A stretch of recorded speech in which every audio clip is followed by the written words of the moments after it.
Good morning students. आज हम start करेंगे चैप्टर जिसका नाम है हाउ डू ऑर्गेनिजम्स रिप्रोड्यूस, यानी ऑर्गेनिजम्स में रिप्रोडक्शन कैसे होता है। तो सबसे पहली बात तो ये है कि रिप्रोडक्शन क्या है। रिप्रोडक्शन, री मीन्स होता है अगेन, प्रोडक्शन मीन्स होता है फॉर्मेशन। अगर एक ऑर्गेनिज्म अपने जैसे ऑफस्प्रिंग को यानी कि प्रोजेनी को पैदा करता है तो उसे रिप्रोडक्शन कहते हैं।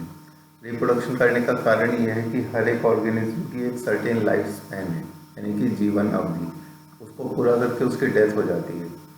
अगर रिप्रोडक्शन नहीं करेगी तो क्या होगा कि वो स्पीशीज आगे कंटिन्यू नहीं कर पाएगी। So for continuation of species reproduction takes place. अब रिप्रोडक्शन के देखते हैं हम टाइप्स क्या होते हैं। दो टाइप्स हैं, एक तो है एसेक्सुअल और दूसरा है सेक्सुअल।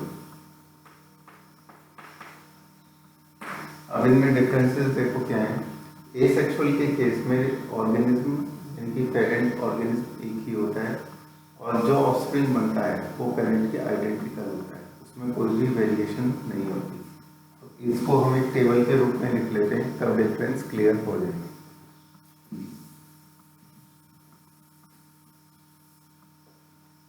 एक साइड लिख लेते हैं एसेक्सुअल रिप्रोडक्शन और एक साइड लिख लेते हैं sexual reproduction.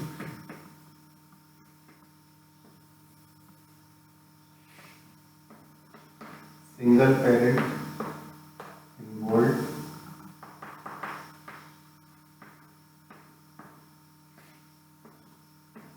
Rapid process.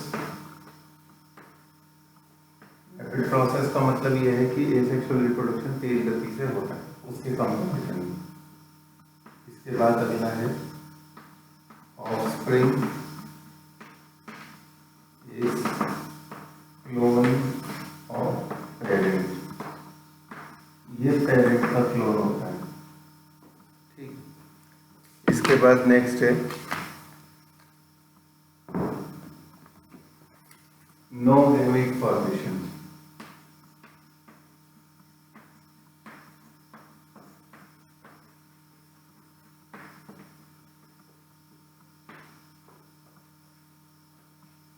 Mitotic cell division.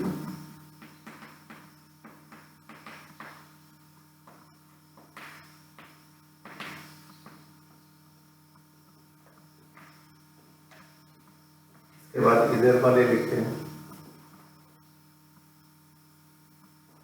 यहाँ पर सिंगल पेरेंट, यहाँ पर होते हैं दो पेरेंट।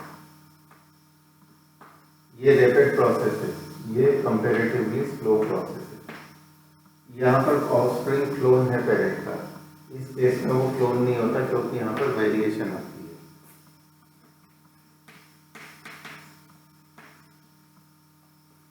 इसके बाद नो गैमेट फॉर्मेशन, यहाँ गैमेट फॉर्मेशन होती है।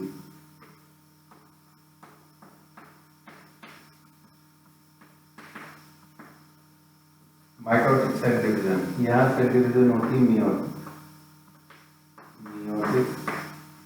Cell division. तो ये है डिफरेंस एसेक्सुअल और सेक्सुअल रिप्रोडक्शन में। इसके बाद हम स्टडी करना शुरू करते हैं एसेक्सुअल रिप्रोडक्शन कैसे होता है, इसके टाइप्स कौन कौन से। एसेक्सुअल रिप्रोडक्शन का जो सबसे पहला टाइप है उसका नाम है फिशन। सबसे कॉमन टाइप है इसका, एसेक्सुअल रिप्रोडक्शन का सबसे कॉमन टाइप है फिशन। फिशन का मतलब होता है ब्रेकिंग डाउन। अगर एक सेल यानी कि एक पेरेंटल सेल दो या दो से ज़्यादा सेल्स में डिवाइड हो रहा है तो उसे फिशन कहते हैं। तो इसका मतलब फिशन की वजह से क्या होगा कि एक पेरेंटल सेल डिवाइड होगा, और अगर वो दो सेल बनाता है डिवाइड होकर तो उसको बाइनरी फिशन कहते हैं। और अगर वो दो से ज़्यादा सेल बनाते हैं तो उसे कहते हैं multiple fission.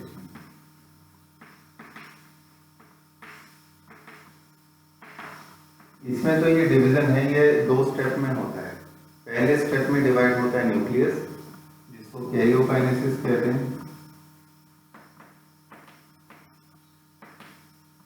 Division of nucleus. इसके बाद डिवाइड होता है साइटोप्लाज्म, जिसको कि साइटोकाइनेसिस कहते हैं।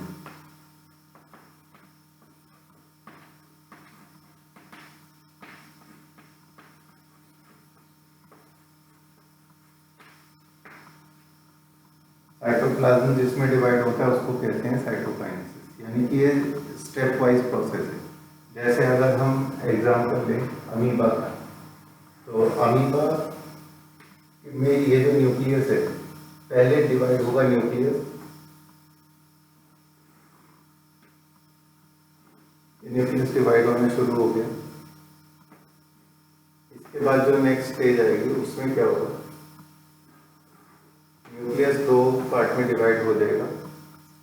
इसके बाद नेक्स्ट स्टेप में होगा कि इसका जो साइटोप्लाज्म है ये भी दो पार्ट में डिवाइड होने लगेगा, और अल्टीमेटली फिर क्या होगा कि दो अमीबा डॉटर सेल्स बन जाएंगे। तो इससे हमें क्या पता लगता है कि पहले डिवाइड होता है न्यूक्लियस यानी कि कैरियोकाइनेसिस, इसके बाद होता है साइटोकाइनेसिस यानी कि साइटोप्लाज्म का डिवीजन। अब ये तो था binary fission. Binary means two, है ना, एक पेरेंटल सेल से दो डॉटर सेल्स बन रहे हैं। अब इसमें तुम देखते हो कि पेरेंट की जो बॉडी है वो डिवाइड होकर ऑर्गेनिज्म की बॉडी बनाती है। तो एक तरह से हम कह सकते हैं कि पेरेंट की कभी डेथ ही नहीं होती, है ना, वो एक तरह से क्या है, वो इमॉर्टल है। ये क्वेश्चन अक्सर पूछा जाता है कि why amoeba are considered to be immortal. उसका आंसर ये होगा कि because the parents body never dies, only formation of daughter cells takes place. इसके बाद नेक्स्ट आता है, देखो कुछ और ऑर्गेनिज्म के एग्जांपल दिए हैं बाइनरी फिशन में अमीबा के अलावा, पैरामीशियम और यूग्लिना। पैरामीशियम और यूग्लिना,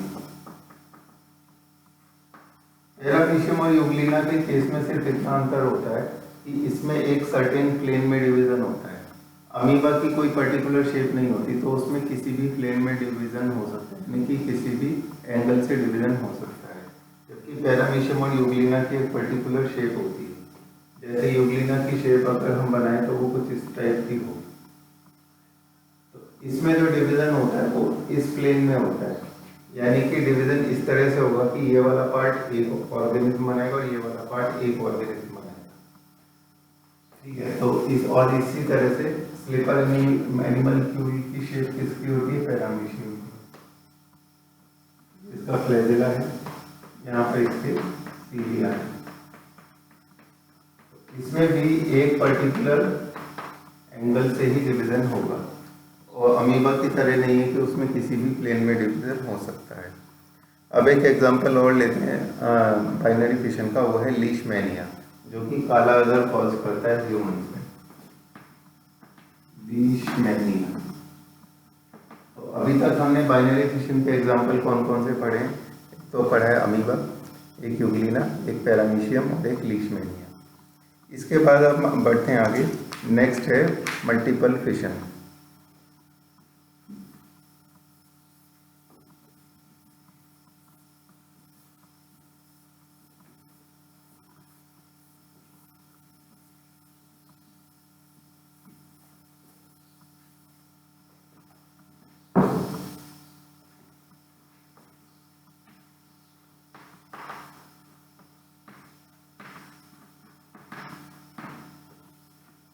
मल्टीपल फिशन के नाम से क्लियर है कि यहाँ पर एक सेल मल्टीपल ऑर्गेनिजम्स में डिवाइड होता है। इसका परफेक्ट एग्जांपल है प्लाज्मोडियम। प्लाज्मोडियम की बॉडी में प्लाज्मोडियम के सेल में होता यह है कि बाहर की तरफ तो एक सिंगल मेम्ब्रेन प्रेजेंट है, लेकिन अंदर की तरफ जो उसका जेनेटिक मटेरियल यानी कि डीएनए है वो एक साथ कई सारे न्यूक्लियस फॉर्म कर लेता है अंदर, और एक साथ वो सारे न्यूक्लियस रिलीज होते हैं। इस मल्टीपल फिशन में और पुराने वाला जो बाइनरी फिशन था उसमें अंतर ये है कि यहाँ जो सेल्स बनते हैं इनके पास जेनेटिक कंटेंट यानी कि जेनेटिक मटेरियल बहुत थोड़ा होता है, साइटोप्लाज्म बहुत थोड़ा होता है। तो अगर हम इसका डायग्राम बनाएं तो वो कुछ इस तरह से होगा कि अंदर की तरफ बहुत सारे छोटे छोटे सेल्स फॉर्म हो जाते हैं। ये एक पेरेंटल सेल था जिसके अंदर बहुत सारे छोटे छोटे डॉटर सेल्स फॉर्म होंगे, और ये सारे डॉटर सेल्स दो से ज़्यादा हैं, इसीलिए इस प्रोसेस को मल्टीप्लिकेशन कहा जाता है। कुछ समय के बाद ये जो पेरेंटल सेल है ये फूट जाता है और अंदर से ये सारे सेल बाहर आकर क्या करते हैं, फिर ग्रो करना शुरू करेंगे, और जब ये इस लेवल तक पहुंच जाएंगे तब इनके अंदर भी क्या स्टार्ट हो जाएगा, उनके अंदर भी मल्टीप्लिकेशन स्टार्ट हो जाएगा। प्लाज्मोडियम क्या कॉज करता है ह्यूमंस में, मलेरिया। तो इस तरह से वो मल्टीप्लाई करता है ह्यूमन बींग्स के अंदर आने के बाद। अब ये जो स्प्लिटिंग का प्रोसेस है इसे शाइजोगोनी कहते हैं, यानी कि जब ये डिवाइड इतने सारे सेल्स में डिवाइड होता है, अंदर का एक सेल रिलीज होता है, इसे शाइजोगोनी कहते हैं। शाइजोगोनी, SCHIZOGONY, शाइजोगोनी। इसके बाद नेक्स्ट है हमारा बडिंग। इसके बाद नेक्स्ट है बडिंग। बडिंग एक ऐसा प्रोसेस है जिसमें कि बॉडी के अनडिफरेंशिएटेड सेल्स एक आउटग्रोथ यानी कि एक प्रोजेक्शन के रूप में बाहर निकलते हैं। जैसे कि हम पेड़ में देखते हैं, सपोज करो ये प्लांट है और प्लांट का स्टेम है, तो इसमें अगर इस डायरेक्शन में कोई आउटग्रोथ होती है, अगर इस डायरेक्शन में कोई आउटग्रोथ होती है तो हो सकता है कि कुछ समय के बाद ये जो बड यहाँ बनी थी ये एक छोटी सी ब्रांच का रूप ले ले, है ना, और आगे चल के ये ब्रांच और ग्रो हो जाए। तो जैसे प्लांट में इस तरह से साइडवेज ग्रोथ होती है, पहले वेजिटेटिव बड बनती है और उसके बाद वो क्या बनती है, एक ब्रांच या लीव बन जाती है। उसी तरह से ऑर्गेनिज्म जिनके अंदर बडिंग होती है, जैसे कि हाइड्रा या फिर यीस्ट, इन ऑर्गेनिज्म के अंदर पेरेंट बॉडी में एक आउटग्रोथ बनेगी। वो आउटग्रोथ धीरे धीरे डेवलप होगी। जब वो एक सर्टेन लेवल तक ग्रो हो जाएगी तो उसके बाद वो पेरेंट बॉडी से डिटैच होकर एक सूटेबल सरफेस के ऊपर जाकर ग्रो करने लगेगी। इसका जो एग्जाम्पल है परफेक्ट वो है यीस्ट।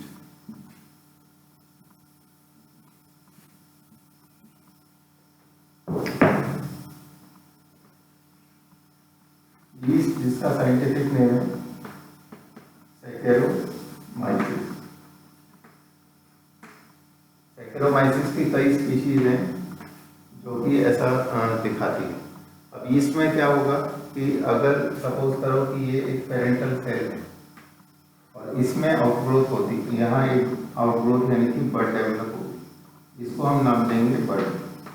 अब ये बड क्या होगी, सीक्वेंशियली बढ़ती जाएगी।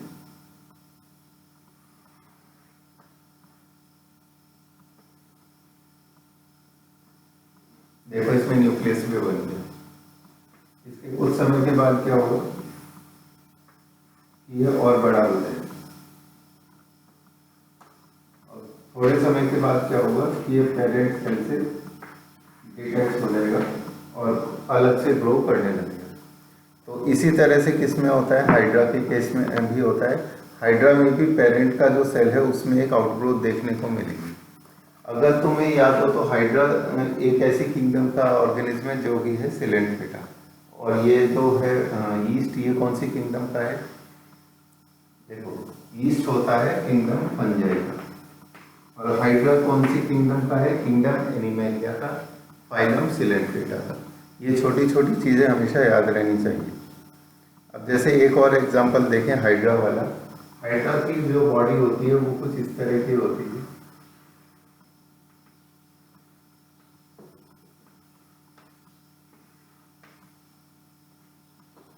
अब इसके बाद हम क्या देखते हैं, कुछ समय के बाद इसमें यहाँ पर एक आउटग्रोथ यानी कि बड पैदा हो जाती है जब ये मैच्योर हो जाता है, और इसके बाद ये जो बड है वो धीरे धीरे बड़ी होती जाती है, और कुछ समय के बाद इसमें ये टेंटाकल्स भी डेवलप हो जाते हैं, और जब ये बड एक सर्टेन ग्रोथ लेवल तक पहुंच जाता है तब ये यहाँ से डिटैच हो जाती है यानी कि अलग हो जाती है, और फिर ये सरफेस पर ग्रो करने लगती है जैसे कि पेरेंट ग्रो कर। इस तरह से इसके अंदर हमें हाइड्रा के अंदर भी बडिंग देखने को मिलती है। इसके बाद नेक्स्ट आता है रीजेनरेशन।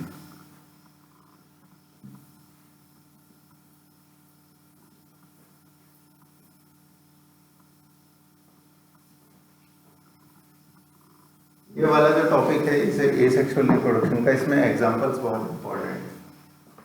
तो नेक्स्ट है हमारा रीजेनरेशन।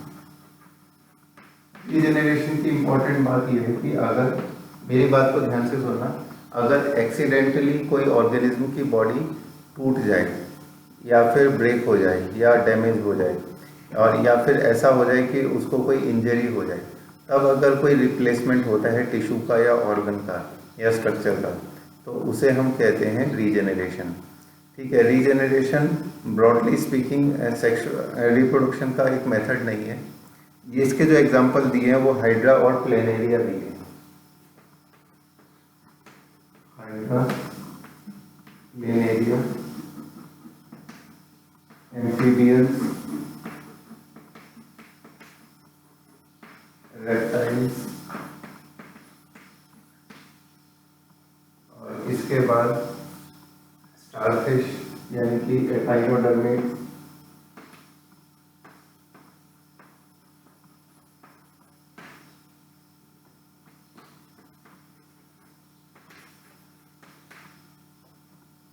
ये कई सारे ऑर्गेनिजम्स हैं जिनके अंदर रीजेनरेशन की एबिलिटी है। रीजेनरेशन की एबिलिटी उन ऑर्गेनिजम्स में या उन टिश्यूज में होती है जहाँ पर स्टेम सेल्स यानी कि रीजेनरेटिव सेल्स पाए जाते हैं। स्टेम सेल्स या रीजेनरेटिव सेल्स वो सेल्स होते हैं जो कि पूरे स्ट्रक्चर को फिर से बनाने की क्षमता रखते हैं। जैसे अगर हमारे नाखून कट जाएं तो यहाँ पर नाखूनों की ग्रोथ फिर से हो जाती है, बाल कट जाएं तो उनकी जगह फिर से बाल बढ़ जाते हैं। लेकिन अगर हमारी उंगलियां कट जाएं तो उंगलियां फिर से नहीं आती, क्योंकि यहाँ पर उस तरह के स्टेम सेल्स या रीजेनरेटिव टिश्यू नहीं है जो कि इसको फिर से फॉर्म कर दें। लेकिन कुछ ऑर्गेनिजम्स के अंदर ऐसा होता है, जैसे कि अगर पूंछ कट जाए तो फिर से पूंछ आ जाती है रेप्टाइल्स के केस में, एम्फीबियंस के केस में लिम्स भी आ जाते हैं। ठीक है, प्लेनेरिया और हाइड्रा के केस में ये जो रीजनरेशन है ये इतनी ज़्यादा डेवलप्ड और एडवांस्ड है कि ऑर्गेनिज्म की बॉडी अगर अलग अलग पार्ट्स में कट जाती है तो हर एक पार्ट एक कंप्लीट ऑर्गेनिज्म को जन्म दे सकता है। लेकिन ये सिर्फ एक्सीडेंटल ब्रेकेज के केस में होता है। स्टारफिश के केस में स्टारफिश की जो आर्म है वो अगर टूट जाए तो फिर से एक नई आर्म आ जाती है। तो ये जो सारे मेथड है ये क्या बताते हैं कि अगर एक्सीडेंटल केस में बॉडी के फ्रेगमेंट्स हो जाते हैं तो वो फ्रेगमेंट्स फिर से रीजनरेट हो सकते हैं। अब तुम कहोगे कि फिर इसको रिप्रोडक्शन में क्यों प्लेस किया गया, इसको तो ग्रोथ एंड रिपेयर में रखना था। तो यहाँ पर नए सेल्स फॉर्म हो रहे हैं, है ना, नए टिश्यूज फॉर्म हो रहे हैं पुरानों के डिवीजन से। और सेल डिवीजन भी एक तरह का क्या है, वो एक तरह का रिप्रोडक्शन ही है। उसका रीज़न ये है कि पुराने सेल्स डिवाइड होकर नए सेल्स बना रहे हैं। तो सेल डिवीजन रिप्रोडक्शन के साथ इन्वॉल्व एक प्रोसेस है, इसलिए उसको यहाँ इन्वॉल्व किया गया। और प्लेनेरिया और हाइड्रा जैसे ऑर्गेनिज्म के केस में जो फ्रेगमेंट्स हैं वो पूरा ऑर्गेनिज्म भी बना सकते हैं। जैसे छिपकली और स्टारफिश का हमने एग्जांपल लिया, तो स्टारफिश की जो टूटी हुई आर्म है वो पूरी स्टारफिश नहीं बना सकती, लेकिन वो स्टारफिश जिसकी आर्म टूट गई वो आर्म बना सकती है। तो स्टारफिश के केस में रीजनरेशन लिमिटेड है। इसी तरह से जो छिपकली है उसकी जो पूंछ टूटी वहाँ नई पूंछ आ जाती है, लेकिन पूंछ के ऊपर नई छिपकली नहीं आती। इसका मतलब वहाँ पर भी रीजनरेशन लिमिटेड है। तो लोअर ऑर्गेनिज्म जैसे कि हाइड्रा और प्लेनेरिया में रीजनरेशन एडवांस लेवल पर है।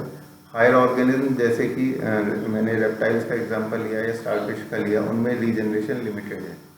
हम जैसे ऑर्गेनिज्म जो और हायर लेवल के हैं इसके अंदर रीजनरेशन और लिमिटेड है।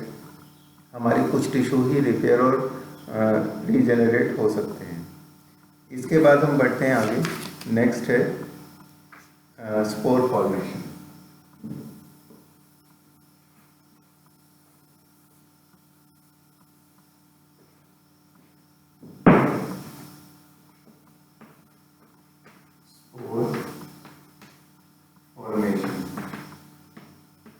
पहले ये देख लेते हैं कि स्पोर क्या होता है। स्पोर एक ऐसा स्ट्रक्चर होता है जिसका काम होता है एडवर्स कंडीशन से प्लांट उस स्ट्रक्चर के अंदर मौजूद जो एम्ब्रियो है उसको बचाना। Spore is structure form for perennation. ये डेफिनेशन है स्पोर की। स्पोर एक ऐसा स्ट्रक्चर होता है जो पेरिनेशन के लिए बनता है। पेरिनेशन का मतलब है एडवर्स यानी कि विपरीत परिस्थितियों को झेलना, उसके लिए वो बनता है। तो स्पोर का फंक्शन क्या है कि जिस समय उसको अप्रोप्रिएट कंडीशन मिलेगी वो स्पोर जर्मिनेट होकर फिर से वेजिटेटिव ग्रोथ दिखाने लगेगा, और जब तक एडवर्स कंडीशन रहेंगी उसके ऊपर जो टफ कोटिंग है वो उसके अंदर का जो एम्ब्रियो है उसको वो बचाए रखेगी। तो ये एक तरह से सीड की तरह का स्ट्रक्चर है, सीड्स की प्रिमिटिव फॉर्म हम मान सकते हैं। इनके अंदर ये पाया जाता है, ये पाया जाता है फंजाई और एल्गी के अंदर। इनके अंदर हम क्या देखते हैं, भारी मात्रा में स्पोर्स बनते हैं, जैसे फ्रूट के अंदर भारी मात्रा में सीड्स बनते हैं, और ये सारे स्पोर्स एयर में रिलीज होते हैं और एयर करंट के थ्रू यानी कि हवा के थ्रू वो सूटेबल सरफेस पर जाकर गिरते हैं और वहाँ जर्मिनेट होते हैं। जैसे कि तुमने देखा होगा कि ब्रेड मोल्ड यानी कि ब्रेड पर उगने वाली जो फंगस है उसके केस में भी क्या होता है कि स्पोर फॉर्म होते हैं, और वो स्पोर जैसे उन्हें सूटेबल सरफेस मिला तो उस पर वो ग्रो करने लगेंगे, जैसे फ्रूट पर या ऐसी ब्रेड पर जो ओपन में रखी हुई है उसके ऊपर ग्रो करने लगेंगे। फंगस का जो एक एग्जांपल बुक में दिया है वो है राइजोपस। राइजोपस को ब्रेड मोल्ड कहते हैं। एक डायग्राम दिया हुआ है बुक में, इस डायग्राम में उन्होंने इस तरह के स्ट्रक्चर्स बनाए।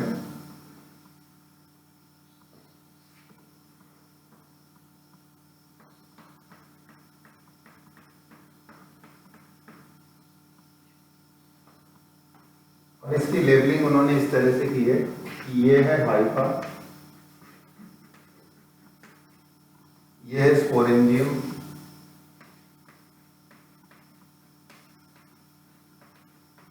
और ये है स्पोर्स।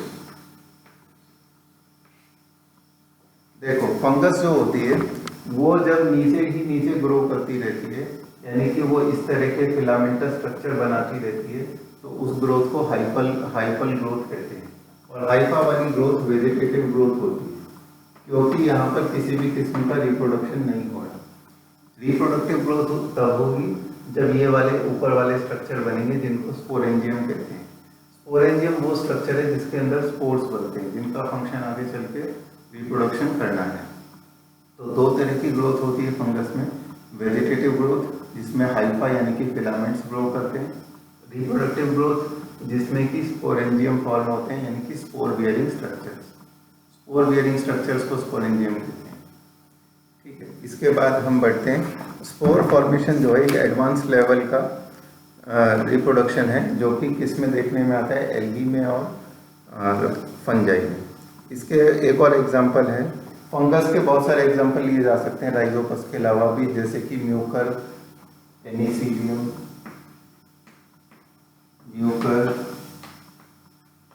पेनिसिलियम, ये सब फंगस के ही एग्जांपल है।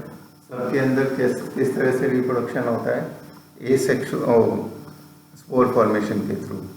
अब आता है हमारा लास्ट एसेक्सुअल रिप्रोडक्शन का मेथड, जिसका नाम है फ्रेगमेंटेशन।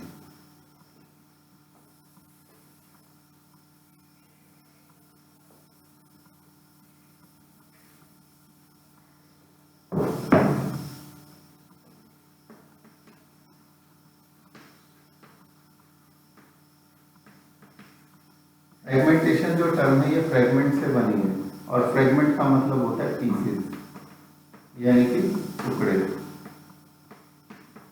अगर किसी ऑर्गेनिज्म की बॉडी छोटे छोटे फ्रेगमेंट्स में डिवाइड हो जाती है और हर एक फ्रेगमेंट एक ऑर्गेनिज्म को जन्म देता है, तो उस मेथड को क्या कहते हैं, उसको कहते हैं फ्रेगमेंटेशन। फ्रेगमेंटेशन और रीजनरेशन में अक्सर बच्चे डिफरेंस पूछते हैं कि सर वहाँ पर भी जो फ्रेगमेंट्स हैं वो कंप्लीट ऑर्गेनिज्म को जन्म दे रहे हैं और यहाँ पर भी दे रहे हैं। इनमें अंतर ये है कि फ्रेगमेंटेशन जो है ये वाइड स्प्रेड है। वाइड स्प्रेड यानी कि कॉमनली एक्सेप्टेड मेथड है कई सारे ऑर्गेनिज्म में, जबकि जो रीजनरेशन है वो लिमिटेड होता है और ऑर्गेनिज्म टू ऑर्गेनिज्म। ठीक है, रीजनरेशन हायर ऑर्गेनिज्म में बहुत लिमिटेड हो जाता है और लोअर ऑर्गेनिज्म में भी तभी उसको रीजनरेशन हम कहते हैं जबकि वो एक्सीडेंटल ब्रेकेज हुआ होता है। जबकि यहाँ जो हम फ्रेगमेंटेशन की बात कर रहे हैं ये उन ऑर्गेनिज्म की बात है जिसमें ये well accepted method of reproduction है, जैसे कि एल्गी के केस में। एक एल्गी का एग्जांपल लेते हैं, जैसे कि स्पाइरोगाइरा। स्पाइरोगाइरा के अंदर रिप्रोडक्शन या एल्गीज के अंदर रिप्रोडक्शन का जो मेन मेथड है वो कौन सा है? फ्रेगमेंटेशन ही है। वो एक्सीडेंटल ब्रेकेज नहीं है रीजनरेशन की तरह, ठीक है। तो ये इनमें अंतर है। वो ऑर्गेनिज्म जिनकी हम बात कर रहे हैं, जो किंगडम एनिमेलिया का ऑर्गेनिज्म है, जैसे कि हाइड्रा, ठीक है, जैसे कि प्लेनेरिया, वो इससे हाई लेवल के हैं, क्योंकि ये एल्गी हैं प्लांट किंगडम के, वो एनिमल किंगडम के हैं। तो उनके अंदर जो एक्सीडेंटल ब्रेकेज हुआ उसको रीजनरेशन कहते हैं। यहाँ पर जो फ्रेगमेंट्स में टूट के हर एक फ्रेगमेंट एक नए ऑर्गेनिज्म को जन्म देता है, उसको क्या कहते हैं? उसको कहते हैं फ्रेगमेंटेशन। ये एल्गीज में ही नहीं, फंजाई में भी ऑब्जर्व होता है। तो इन दोनों किंगडम्स में और इन दोनों ग्रुप ऑफ ऑर्गेनिजम्स में फ्रेगमेंटेशन हमें देखने को मिलता है। इसके बाद हम नेक्स्ट देखेंगे, अब एक बार नेक्स्ट टाइम हम देखेंगे वेजिटेटिव प्रोपेगेशन, कि प्लांट्स के अंदर जो वेजिटेटिव स्ट्रक्चर्स हैं वो नए ऑर्गेनिज्म को कैसे जन्म दे सकते हैं। इससे पहले एक बात बतानी है कि ये जो फ्रेगमेंट्स होते हैं, हर एक फ्रेगमेंट एक पूरे ऑर्गेनिज्म को बनाने की एबिलिटी रखता है। ये एक फ्रेगमेंट की पूरी ऑर्गेनिज्म को बनाने की जो एबिलिटी होती है, इसको कहते हैं टोटीपोटेंसी। टोटीपोटेंसी का मतलब है, टोटी मतलब टोटल, पोटेंसी का मतलब है एबिलिटी। इसके पास टोटल यानी कि कंप्लीट एबिलिटी है पूरे ऑर्गेनिज्म को बनाने की, इसलिए उसे टोटीपोटेंसी कहते हैं। यानी कि उसका हर फ्रेगमेंट जो है वो फोटोसिंथेसिस भी कर सकता है, रेस्पिरेशन, एक्सक्रीशन, ट्रांसपोर्ट, यानी कि सारी सेलुलर फंक्शंस वो कर सकता है। नेक्स्ट टाइम हम पढ़ेंगे वेजिटेटिव प्रोपेगेशन। इससे रिलेटेड कोई क्वेरी हो तो वो व्हाट्सएप पर पूछ सकते हैं।